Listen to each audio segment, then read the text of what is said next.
বাড়িটা মোড়ল বাড়ি নামে পরিচিত। পদ্মজার দাদার নাম ছিল মিয়াফর মোড়ল। তিনি গ্রামের একজন সম্মানিত লোক ছিলেন। 6 কাঠা জমির উপর টিনের বিশাল বড় বাড়ি বানিয়েছিলেন 4 ছেলের জন্য। 2 ছেলে 16 বছর আগে 1971 সালের যুদ্ধে নিহত হয়েছে। 2 জনই টকবগে যুবক ছিল, আর একজন 8 বছর বয়সে কলেরা রোগে গত হলো। বাকি রইল মোর্শেদ মোড়ল। বর্তমানে এই বাড়ি মসজিদের অধীনে, যদিও তিনি থাকেন না সব সময়। পুরো বাড়ির চারপাশ জুড়ে গাছগাছালি, বাড়ির পিছনে নদী। রাত 9টা বাজলেই পরিবেশ নিশুতি, রাতের রূপ ধারণ করে। রাতের এই নির্জন প্রান্তন ঝিঝি পোকার ডাকে ছেয়ে গেছে। ঝিঝি পোকার সাথে পদ্মজার ভাঙা কান্না মিলেমিশে ভৌতিক পরিবেশ সৃষ্টি করছে। মনে হচ্ছে কোনো আত্মা তার ইহজীবনে না পাওয়া কোনো বস্তুর শোকে এমন মরা সুর ধরেছে। হেমলতা পদ্মজাকে টেনে পাশে বসান। পদ্মজা ডান হাতের উল্টো পাশ দিয়ে চোখের জল মুছে হেমলতাকে বলল, মামা সৌদিতে যাওয়ার আগের দিন আমাদের সবার দাওয়াত ছিল না নানা বাড়ি? খালামণি, ভাই বোনেরা এসেছিল। সেদিন ঢাকা থেকে যাত্রার লোক আসছিল স্কুলে, মনে আছে আম্মা? আছে। উঠোনে ধপ করে একটা আওয়াজ হয়। হেমলতা পদ্মজা কেঁপে উঠল। পূর্ণা প্রেমা দরজায় কান পেতে রেখেছিল মা বোনের কথা শুনতে। হুট করে কিছু পড়ে যাওয়ার আওয়াজ হওয়াতে দুজন ভয় পেয়ে যায়। দরজা ঠেলে হুড়মুড়িয়ে রুমে ঢুকে পড়ে। হেমলতা বড় মেয়ের সাথে গোপনে বৈঠক ভেঙে দ্রুত পায়ে বারান্দায় এসে দাঁড়ান। উঠানে বিদ্যুৎ নেই, হারিকেন জ্বালান। পিছনে 3 মেয়ে এসে দাঁড়িয়েছে। একজন মায়ের 3 মেয়ে নিয়ে একা এত বড় বাড়িতে বাস করাও যুদ্ধ বটে। হেমলতা গলা উঁচিয়ে প্রশ্ন করলেন, কে কে ওখানে? আমি। চিরপরিচিত এই কণ্ঠ চিনতে হেমলতার বিড়ম্বনা হলো না। তিনি ব্যস্ত পায়ে উঠানে নেমে আসেন। গেটের পাশে মোর্শেদ মোড়ল পড়ে রয়েছেন। গায়ে চাদর, হাপড়ের মতো বুক উঠানামা করছে তার, যেন দম ফুরিয়ে যাচ্ছে। হেমলতা 2 হাতে মোর্শেদকে আঁকড়ে ধরলেন। পদ্মজা পূর্ণা দৌড়ে আসে। মোর্শেদের এমফাইসিমা রোগ আছে। এই রোগের অল্প চলাফেরাতেই শ্বাসকষ্ট উপক্রম হয় এবং দম ফুরিয়ে যায়। শ্বাস নেবার সময় গলার শিরা ভরে যায়। 3 মা মেয়ে মোর্শেদকে ধরে রুমে নিয়ে আসে। মোর্শেদ এভাবেই হুটহাট করে বাড়ি ফেরে, কখনো কাক ডাকা ভোরে, কখনো নিশুতি রাতে, বা কখনো কাঠফাটা রোদে। মোর্শেদ মোড়লের এমফাইসিমা রোগটা ধরা পড়ে 7 বছর আগে। মোর্শেদের অ্যাজমা ছিল, আবার ধূমপানে খুবই আসক্ত ছিলেন। ফলে ফুসফুসের এই রোগটি খুব দ্রুত আক্রমণ করে বসে। মোর্শেদ খানিকটা সুস্থ হয়ে রাত 1টার দিকে ঘুমালেন।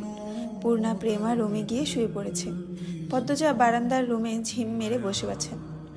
জানালার বাইরে চোখের দৃষ্টি, জ্যোৎস্না গলে পড়ছে। কি সুন্দর দৃশ্য!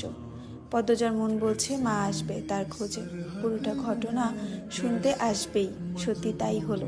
কিছুক্ষণ পরই হেমলতা আসলো। আম্মা, বাতিটা নিভিয়ে দাও, বলল পদ্মজা, কণ্ঠ খাদে নামানো। হেমলতা বাতি নিভিয়ে পদ্মজার পাশে বসেন। পদ্মজা তৈরি ছিল, তবুও অপ্রস্তুত হয়ে পড়ে। খুব অস্বস্তি হচ্ছে, সে গোপনে দীর্ঘশ্বাস ছাড়ল।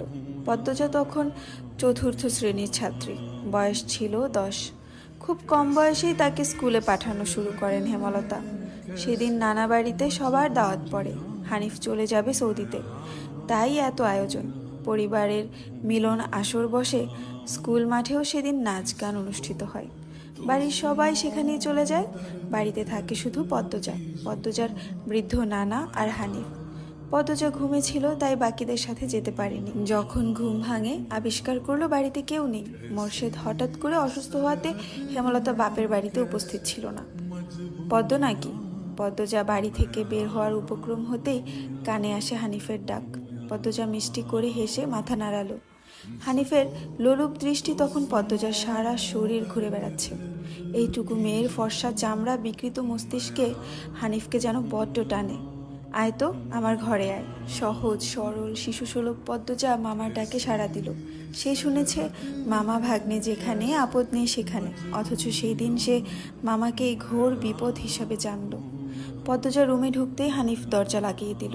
পদ্মজার মন কেমন করে ওঠে। হানিফের অদ্ভুত চাহনি আর দরজা লাগানো দেখে হানিফ কুৎসিত অঙ্গভঙ্গি প্রদর্শন করতে থাকে। পদ্মজার দেখতে খুব খারাপ লাগছে, ভয়ও করছে। এদিকে আয় তো, তোর লগে গল্প করি। হানিফ বিছানায় বসে পদ্মজাকে ডাকে। পদ্মজা কাছে যেতে সংকোচ বোধ করে। হানিফ পদ্মজার ডান হাত ধরে টেনে কোলে বসায়। তুই জানোস তুই যে সবার থাইক্কা বেশি সুন্দর? হানিফের প্রশ্ন পদ্মজার কানে ঢুকেনি। সে মোচড়াতে থাকে হানিফের কোল থেকে নামার জন্য। আপত্তিকর স্পর্শগুলো পদ্মজার খুব খারাপ লাগছে, কাঁদতে ইচ্ছে হচ্ছে। মোসরাস ক্যান রে সেরি, শান্তি মতো বইয়া থাক, মামা মেলা থেকে সাজনের জিনিস কিনা দিমু। হানিফের শক্ত করে দু হাতে ধরে রেখেছে পদ্মজাকে। পদ্মজা কিছুতেই নামতে পারছে না। মামা আমি চলে যাব, কাঁদো কাঁদো হয়ে বলল পদ্মজা। কই যাবি? মামার ধারে থাক, বলল হানিফ। হানিফের শক্তপোক্ত হাতের স্পর্শগুলো শুধু অস্বস্তি দিচ্ছে না, স্পর্শকাতর জায়গাগুলো ব্যথায় বিষিয়ে উঠছে। পদ্মজা কেঁদে উঠে ভেজা কণ্ঠে বলল, বাড়ি যাব আমি, ব্যথা পাচ্ছি মামা। হানিফ হাতের বাঁধন নরম করে আদুরে গলায় বলল, আচ্ছা আর ব্যথা দিতাম না, কান্দিস না। পদ্মজা চট করে কোল থেকে নেমে পড়ে। হানিফকে তার আজরাইল মনে হচ্ছে। মায়ের কাছে সে আজরাইলের অনেক গল্প শুনেছে। আজরাইল যখন জান নিতে আসবে তখন শরীরে খুব কষ্ট অনুভব হবে। এই মুহূর্তে যেন ঠিক তেমনই অনুভূতি হচ্ছিল। তাহলে তার মামা হানিফই কি আজরাইল? তাই হানিফকে ভীতিকণ্ঠে অনুরোধ করলো, মামা দরজা খুলে দাও। কেন? আমি তোরে যাইতে কইছি? হানিফের কর্কশ কণ্ঠের ধমকে পদ্মজা ভয়ে কেঁপে উঠল। তার চোখ বেয়ে জল পড়তে থাকে। হানিফ পদ্মজাকে জোর করে কোলে তুলে নেয়। পদ্মজা কাঁদছে, তার খুব ভয় লাগছে, বারবার বলছে, মামা আমি বাড়ি যাব। হানিফের তাতে বিন্দুমাত্র ভ্রুক্ষেপ নেই। বাড়িতে কেউ নেই, বৃদ্ধ সৎ বাবা কানে শোনে না। পদ্মজা হানিফকে কিল ঘুষি দিতে থাকে, সেই সাথে জোরে জোরে কান্না শুরু করে। এভাবে কাঁদলে পাশের বাড়ির যে কেউ চলে আসবে। হানিফের রক্ত টকবক করছে উত্তেজনায়। সে দ্রুত ওড়না দিয়ে পদ্মজার মুখ হাত পা বেঁধে ফেলল। পদ্মজার দু চোখের পানি হানিফের চোখে লাগেনি। হানিফ ভীষণ আনন্দ পাচ্ছে, পৈশাচিক আনন্দ পাচ্ছে। সে সিগারেট জ্বালায়, খুব আনন্দ হলে তার সিগারেট টানতে ইচ্ছে হয়। সিগারেট টানতে গিয়ে মাথায় আসে নিঃশংস ইচ্ছে।